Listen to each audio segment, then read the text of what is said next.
Ladies and gentlemen, the very word secrecy is repugnant in a free and open society, and we are, as a people, inherently and historically opposed to secret societies, to secret oaths, and to secret proceedings.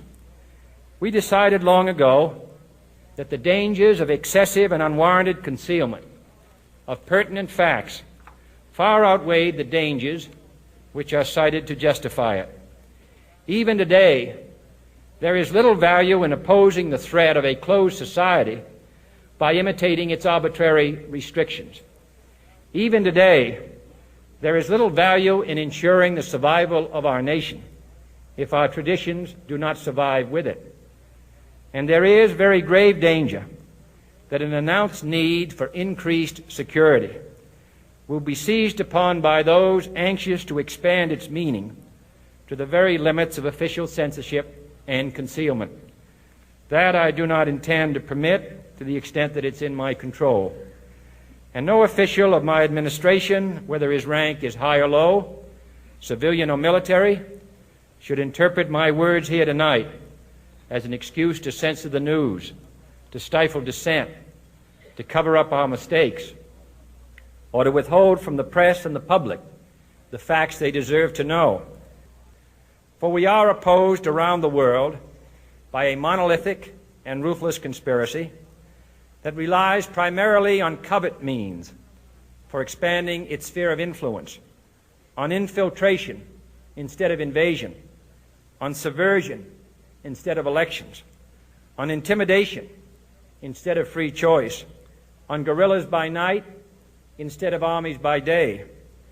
It is a system which has conscripted vast human and material resources into the building of a tightly knit, highly efficient machine that combines military, diplomatic, intelligence, economic, scientific, and political operations. Its preparations are concealed, not published. Its mistakes are buried, not headlined. Its dissenters are silenced, not praised. No expenditure is questioned, no rumor is printed, no secret is revealed. No president should fear public scrutiny of his program, for from that scrutiny comes understanding, and from that understanding comes support or opposition, and both are necessary. I am not asking your newspapers to support an administration, but I am asking your help in the tremendous task of informing and alerting the American people. For I have complete confidence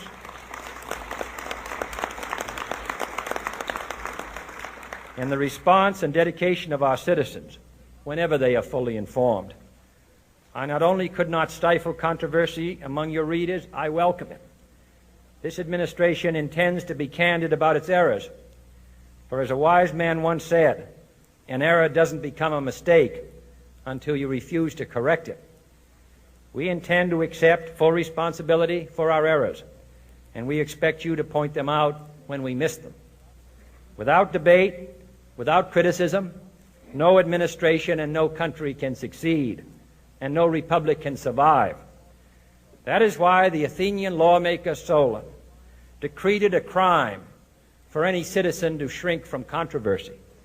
And that is why our press was protected by the First Amendment, the only business in America specifically protected by the Constitution, not primarily to amuse and entertain, not to emphasize the trivial and the sentimental, not to simply give the public what it wants, but to inform, to arouse, to reflect, to state our dangers and our opportunities, to indicate our crises and our choices, to lead, mold, educate, and sometimes even anger public opinion. This means greater coverage and analysis of international news, for it is no longer far away and foreign, but close at hand and local. It means greater attention to improved understanding of the news, as well as improved transmission. And it means, finally, that government at all levels must meet its obligation to provide you with the fullest possible information outside the narrowest limits of national security. And so it is to the printing press, to the recorder of man's deeds, the keeper of his conscience, the courier of his news, that we look for strength and assistance, confident that with your help, man will be what he was born to be, free and independent.